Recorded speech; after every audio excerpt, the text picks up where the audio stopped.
April 23 election வருதுன்னு எல்லாருக்குமே தெரியும். மக்களுடைய பார்வை என்ன, கிரவுண்ட் ரியாலிட்டி எப்படி இருக்கு, இந்த முறை யாரு வின் பண்ணுவா, எப்படி மக்கள் பாக்குறாங்க இந்த முதல்ல 2020 எலெக்ஷன்.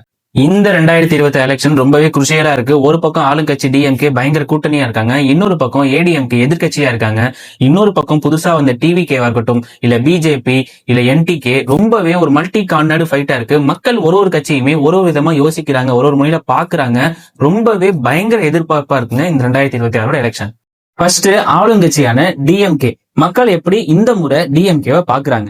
டிஎம்கே சைட்ல இருந்து பாத்தீங்கன்னா மகளிர் உரிமை தொகையா இருக்கட்டும், ஃப்ரீ பஸ் டிராவலா இருக்கட்டும், சிஎம் பிரேக்ஃபாஸ்ட் ஸ்கீமா இருக்கட்டும், ஒரு பெரிய பலமாவே தான் நினைச்சிட்டு இருக்காங்க. 5 வருஷமா ஒரு மக்கள் ஒரு முடிக்கிற ஒரு ஆட்சி முடிகிற காலத்துல எப்படியா இருந்தாலும் இந்த லோக்கல் இஷ்யூஸா இருக்கட்டும், இன்ஃப்ராஸ்ட்ரக்சர் டிலேவா இருக்கட்டும், இன்னும் பல இதை கொண்டு வந்து வாக்குறுதி கூட்டு செய்யாம இருக்கிறதா இருக்கட்டும், மக்கள் பொதுவாகவே எல்லா கட்சியையும் பார்த்து கேள்வி கேட்க தான் ஆரம்பிப்பாங்க. அந்த மாதிரி கேள்வி கேட்க நிறைய பேரும் எழுந்திருக்காங்க டிஎம்கே நோக்கி. ஆனா ஆரம்பத்துல இருந்து டிஎம்கேக்கு சப்போர்ட்டா இருந்தவங்க, ஆதரவா இருந்தவங்க இன்னுமே தொடரட்டும், நல்லா தான் போயிட்டு இருக்கு அப்படிங்கிற மாதிரி அவங்களுடைய கருத்தை முன் வச்சுக்கிட்டு தாங்க இருக்காங்க. பிரதான எதிர்கட்சியான ஏடிஎம்கேவோட நிலைமை என்னென்ன விஷயங்கள் எல்லாம் புதுசா கொண்டு வந்து அவங்க ஓட்டு கேட்க இந்த முறை எப்படி பிரச்சாரம் பண்ணிருக்காங்க, என்ன மாதிரி விஷயங்கள்லாம் புதுசா பண்ணிருக்காங்க ஏடிஎம்கே. அதிமுக இந்த வாட்டி என்ன கையாண்டு என்ன செஞ்சிருக்காங்க அப்படின்னா, டிஎம்கேவோட பிளாஸ் அப்படியே எல்லாத்தையும் மக்கள் முன்னாடி முன்வைக்கிறாங்க. மெயினா மக்கள் கிட்ட அதுதான் கொண்டு போறாங்க. பழைய ஆட்சியோட அவங்க பண்ண ஆட்சியோடைய அந்த ஹைலைட்டை அதை நினைச்சு ஓட்டு கேட்க ஆரம்பிச்சாங்க. மக்கள் பிரச்சனையை தாண்டி மக்கள்கிட்ட எப்படி ஸ்ட்ராங்கா நம்பிக்கையை உருவாக்குறாங்க அப்படிங்கறதுலாம் அவங்களுடைய மிகப்பெரிய வாய்ப்பு இருக்கு. எப்படியும் அப்பையில இருந்து ஒரு அனுபவம் இருக்கு அவர்கிட்ட அப்படிங்கிறது மாதிரி அதை முன் வைக்கிறாரு. நிறைய புது புது விஷயங்கள் நான் கொண்டு வரேன் அப்படின்னு சொல்றாரு. பிஜேபியோட ஒரு கூட்டம், அந்த ஒரு பலமும் இருக்கு அவர்கிட்ட. மிச்ச தொகுதியெல்லாம் பிஜேபியும் நிக்க வச்சிருக்காங்க. இன்னொரு விஷயம் என்ன அப்படின்னா, இவங்களுக்கு முன் அனுபவத்துல அவங்க பண்ண இந்த ஆல்பாஸா இருக்கட்டும், இல்ல அந்த கொரோனா சுச்சுவேஷன்ல அவங்க எதிர்கொண்ட சூழலா இருக்கட்டும், இது எல்லாமே அவர் மனசுல வச்சு எடப்பாடி என்ன செய்யறாரு அப்படின்னா, அதெல்லாம் முன் வச்சு நான் இந்த மாதிரி எனக்கு ஓட்டு போடுங்க அப்படின்னு கேட்டுட்டு இருக்காரு. அப்பையில இருந்து அதிமுகவுடைய ஆதரவாளர்கள் எல்லாருமே இன்னும் அதிமுகவுக்கு நல்ல சப்போர்ட் கொடுத்துட்டு தான் இருக்காங்க. அவங்க வேற எந்த கட்சிக்கும் மாறவும் இல்லை. சோ அதிமுகவும் ஒரு கட்டத்துல பலமா தாங்க இருக்கு. அடுத்து புதுசா நம்மளுக்கு என்ட்ரி கொடுத்த டிவிகே விஜய் மத்தியில ஒரு மிகப்பெரிய ஒரு பட்டாளமே இந்த முறை கூடியிருக்காங்க. நம்ம எல்லாரும் பார்க்க முடியுது. அவங்களுடைய புது விஷயங்கள் என்ன, யாரை டார்கெட் பண்றாங்க, எப்படி உங்களுடைய கட்சி மக்களுடைய பார்வை எப்படி இருக்கு. டிவிகேவோட மெயின் டார்கெட்டே நம்மளுடைய இளைஞர்கள் மட்டும்தான். ஒரு ஆல்டர்னேட்டிவ் பாலிடிக்ஸ், ஒரு மாற்று அரசியலை விரும்புறவங்களுக்கான இவங்களுடைய பிரச்சனைகள், டிஎம்கே ஆல்ரெடி உள்ள பிளாஸ், குறைகள் எல்லாத்தையும் விஜய் போர் ஒரு மாவட்டத்திலையும் போய் பேசிட்டு இருக்கிறாரு. ட்ரெடிஷனல் கட்சிகள் மேல இருக்கிற ஒரு விரக்தி, மக்களுக்கு உள்ள ஒரு பிரச்சனைகள் எல்லாத்தையுமே ஒன்னா லிஸ்ட் போட்டு சொல்லிட்டு இருக்கிறாரு. ஒரு மாவட்டத்திலும் இவ்வளவு பிரச்சனை இருக்கு அப்படிங்கிற அவ்வளவு பிரச்சனை கொண்டு வந்து சேர்த்துட்டு இருக்காரு மக்கள்கிட்ட. சோ ஒரு பக்கம் ரொம்பவே ஸ்ட்ராங்கா இருக்கு டிவிகே. ஆனா இன்னுமே டிஎம்கே சைட்ல இருந்து அந்த டிவிகே எப்படி பாக்குறாங்க அப்படின்னா, அவ்வளவு கூட்டம் வருது, வந்தா அவ்வளவு கூட்டம் வருது, ஆனா கூட்டம் எல்லாம் ஓட்டா மாறுமான்னு கேட்டுட்டு இருக்காங்க. நிச்சயமா அவ்வளவு வெயில்ல கலந்து நிக்கிறவங்க கண்டிப்பா ஓட்டு போடுவாங்க. இளைஞர்கள் எல்லாம் மாத்துவாங்க. புதுசா ஓட்டு போடுறவங்க எல்லாருமே விஜய்க்கு தான் ஆதரவு நிறைய கொடுத்துட்டு இருக்காங்க. சோ விஜய் சைடுமே இந்த டிவிகே சைடுமே ரொம்பவே ஸ்ட்ராங்கா இருக்கு. சோ அந்த அவர் அப்பையில இருந்து சொல்றது டிஎம்கே மட்டும்தான் போட்டி அப்படின்னு அவர் எதிர்கட்சி அவர்கள் கூட ஒரு முன்னிலையில வச்சுக்கிட்டே இருக்காரு ஒரு இடத்துலயுமே. சோ இந்த டிவிகேக்கு மிகப்பெரிய எதிர்பார்ப்பு இருக்கு. சோ இவரும் ஒரு பலமா இருக்காருங்க. பிஜேபியை பத்தி நம்ம பேசி ஆகணும். பிஜேபி இந்த முறை என்ன மாதிரி விஷயங்களை கொண்டு வராங்க, எப்படி இவங்க டார்கெட் பண்ணி தமிழ்நாட்டை நம்ம கொண்டு போய் சேர்க்கிறாங்க, நிறைய தொகுதிகளோட அதிமுகவோட இருக்காங்க, இவங்க நிலைமை என்ன, இவங்க எப்படி மக்களுடைய பார்வை முதல்ல பிஜேபி மத்தியில எப்படி இருக்கு. பிஜேபி நேஷனல் லெவல் ஸ்கீம்ஸ் கொண்டு வராங்க. சென்ட்ரல் கவர்மெண்டோடைய பவரை வச்சு ஒரு பெரிய லெவல்ல தமிழ்நாட்டுக்குள்ள வர ட்ரை பண்ணிட்டு இருக்காங்க. ஒரு பெரிய ஃபேன் பேஸ் அப்படின்னு சொல்லணும் அப்படின்னா அண்ணாமலை அவர் ஸ்பீச்சுக்கே இருக்குங்க. அவர் ஒரு தொகுதிக்கும் போய் பேசுற விஷயங்களா இருக்கட்டும், அது மக்கள் முன்னில நிறைய முன் வச்சுட்டு இருக்கிறாரு. அவர் பேசுகள்லாம் எடுத்துக்கொள்ளும்படி இருக்கு. அவரும் ஒரு கருத்து சொல்றாரு. அவருடைய சோசியல் மீடியால அவர் பதிவிருக்க விஷயங்களா இருக்கட்டும், அவர் ஒரு இடத்துல பேசுற விஷயங்களா இருக்கும், அவரை வச்சே தமிழ்நாட்டுல நிறைய பேர் அவர் கட்சியில சேர்றதுக்கு துணிஞ்சிருக்கிறாங்க.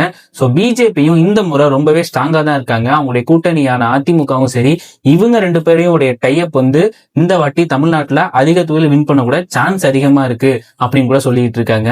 இதையும் நோட் பண்ணிக்கோங்க. பிஜேபியால பெரிய தாக்கம் இந்த முறை இந்த எலெக்ஷன்ல கண்டிப்பா உருவாகும். நாம் தமிழர் கட்சி சீமானுடைய ஸ்பீச்சுக்கு நிறைய பேர் அடிமையாவே இருக்காங்க, நம்ம எல்லாருமே பார்த்திருப்போம். ஆனா இந்த முறை அவங்களுக்கு ஏதாவது ஒரு மாற்றத்தை கொடுப்பாங்களா? அவங்க ஜெயிக்க வாய்ப்பு இருக்கா? அவங்க என்ன மாதிரி விஷயத்த புதுசா கொண்டு வந்தாங்க, எப்படி அதை கையாளுறாங்க, அவங்கள பத்தி கொஞ்சம் சொல்லுங்க. என்டிகே நாம் தமிழர் கட்சி தொடர்ந்து அவங்களுடைய தமிழ் தேசிய கொள்கைகளை வச்சு ஸ்பெசிபிக்கான ஒரு ஓட் பேங்கை தக்க வச்சுக்கிட்டே இருக்காங்க. இவங்க மாறவே மாட்டாங்க அப்படிங்கிற ஒரு செப்பரேட்டான ஒரு ஆடியன்ஸ் வந்து இந்த என்டிகேக்கு இருக்காங்க.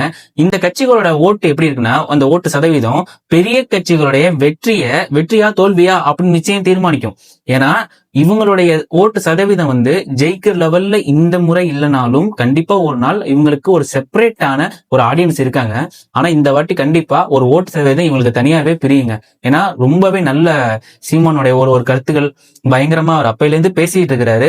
ஆனா சீமானுக்கு இந்த முறை ஜெயிப்பாரா அப்படின்னு கேட்டீங்க அப்படின்னா இந்த மக்கள் அன்ஃபிட் தான் சொல்லணும். சீமான் அன்ஃபிட் கிடையாது. அவர் சொல்ற கொள்கைகள், அவர் சொல்ற விஷயங்கள் எல்லாமே இந்த மக்களுக்கு சென்றடைய லேட் ஆகும் அப்படின்னு தான் நான் நினைக்கிறேன். ஆனா இந்த முறை அவருடைய கட்சிகள் ஜெயிக்குமா அப்படின்னு கேட்டீங்க அப்படின்னா ஓட்டு சதவீதத்தை பிரிச்சுவாங்க. ஏன்னா அவ்வளவு பேரு வந்து என்டிகே சப்போர்ட்டர்ஸ் நிறைய பேர் இருக்காங்க. சோ என்னதான் புது கட்சிகள் விஜய் கட்சிகள் வந்தாலும் நாங்க என்டிகே தான், அவர் சொல்ற விஷயங்கள் அவர் கொள்கைகளை ஃபாலோ பண்ணுவோம் அப்படின்னு என்டிகேக்கு மிகப்பெரிய ஆடியன்ஸ் இருக்காங்க. சோ இவங்களும் ரொம்ப ஒரு ஸ்ட்ராங்கான கட்சி. ஆனா இந்த முறை அவங்களுடைய கட்சி எப்படி இருக்கும் அப்படிங்கறத மக்கள் தான் தீர்மானிக்கணும். எல்லா கட்சியில இருந்துமே எம்எல்ஏவா நிக்கிற கேண்டிடேட்ஸ் மக்கள் எப்படி பாக்குறாங்க, அவங்க எவ்வளவு முக்கியத்துவமா அவங்கள நினைச்சு பாக்குறாங்க. மக்கள் இப்ப ரொம்ப தெளிவாவே இருக்காங்க. எலெக்ஷனுடைய வாக்குறுதிகள், அவங்க இப்போதைக்கு சொல்ற விஷயங்கள் எல்லாமே பிராக்டிக்கலா முடியுமா அப்படின்னு ரொம்பவே யோசிக்க ஆரம்பிச்சிட்டாங்க.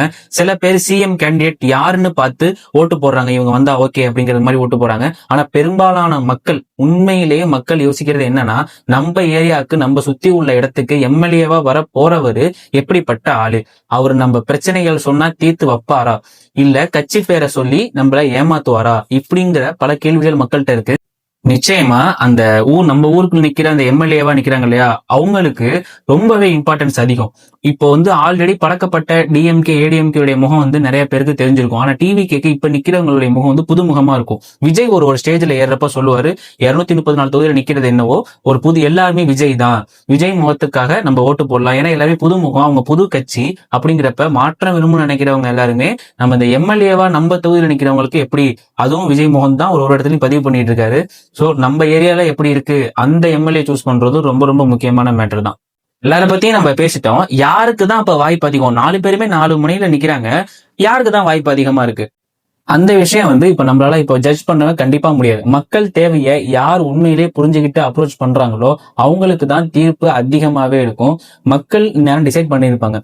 உங்க ஏரியால நீங்க என்னதான் இந்த சின்னத்துக்கு வாக்களிங்கள்னு ஒருத்தரா சுத்திட்டு இருந்தாலும் மக்கள் மனசுல ஏதோ ஒரு இடத்துல இந்த ஒரு 4 வருஷத்துல அவங்க தீர்மானிச்சு வச்சிருவாங்க, இவங்களுக்கு தான் அடுத்து ஓட்டு போட போறேன், இல்ல இவங்களே தான் மறுபடியும் வந்தா நல்லா இருக்கும், இல்ல இவங்களுக்கு சேஞ்ச் இருந்தா நல்லா இருக்கும் அப்படின்னு ஒருத்தரா அவங்க மனசுல ஆல்ரெடி வச்சிருப்பாங்க. அவங்க என்னதான் சுத்தின்னு யார் கேட்டாலுமே நோட்டீஸ் எல்லாம் வாங்கி வச்சுப்பாங்க, தவிர அவங்க டிசைட் பண்ண ஒருத்தருக்கு தான் மக்கள் ஓட்டு போடுவாங்க. இந்த வாட்டி இவ்வளவு விஷயங்கள் இருக்கு அப்படிங்கிறது தான் நம்ம இந்த வீடியோல சொல்ல வந்தது. சோ ஏப்ரல் 23 ஃபைனலா சொல்லணும் அப்படின்னா அன்னைக்கு எல்லாருமே ஓட் போட வேண்டிய ஒரு தினம். எல்லாருமே அன்னைக்கு ஒரு புது மாற்றத்தை விரும்புறீங்களா, இல்ல ஆல்ரெடி உள்ள டிஎம்கே வந்தா ஓகேவா, இல்ல ஏடிஎம்கேவா? இந்த வாட்டி நிறைய ஓட்டு சதவீதங்கள்லாம் எல்லாமே பிரிஞ்சு போகுது. அதுக்கு முன்னாடி எல்லாம் பாத்தீங்கன்னா டிஎம்கே இல்ல ஏடிஎம்கே இவங்க 2 பேர்ல யாராவது ஒருத்தவங்க வருவாங்க அப்படி டிசைட் பண்ணுவாங்க. இந்த முறை அப்படி கிடையாது. ஒரு மாற்றம் வேணும் நிறைய பேர் எதிர்பார்க்கறாங்க. டிவிகே இல்ல என்டிகே இந்த மாதிரி சில பேர் நிறைய பேர் பிரிஞ்சிருக்கிறாங்க. இந்த 2026 ஒரு வரலாறு திரும்புமா அப்படிங்கிறத பார்ப்போம், இல்ல அதே டிஎம்கே தான் வருதா அப்படின்னு பார்ப்போம். ரொம்பவே ஒரு சஸ்பென்ஸான ஒரு 2026 இந்த எலெக்ஷன் பொறுத்தவரை. சோ நீங்க யாருக்கு ஓட்டு போடுவீங்க அப்படிங்கறத கமெண்ட் செக்ஷன்ல போட்டு அடிச்சு நொறுக்குங்க. அவங்களுடைய டிவிகேவா இல்ல என்டிகேவா இல்ல டிஎம்கேவா ஏடிஎம்கேவான்னு போட்டு கமெண்ட் பண்ணுங்க. சோ தொடர்ந்து சப்ஸ்கிரைப் பண்ணிட்டே இருங்க நம்மளுடைய வாழ்க்கை வைப்ஸ் சேனலை. இப்போ இந்த எலெக்ஷன் கண்டென்ட்டா இருக்கட்டும், லைஃப் ரிலேட்டட் கண்டென்ட்டா இருக்கட்டும், ஒரு காமெடியா இருக்கட்டும், எல்லா விதமான இதுவும் நம்மளுடைய சேனல்ல கொடுத்துக்கிட்டே இருக்கும். ஸோ சப்ஸ்கிரைப் பண்ணிடுங்க. Thank you all. ஒரு நல்ல வீடியோவோட சந்திப்போம்.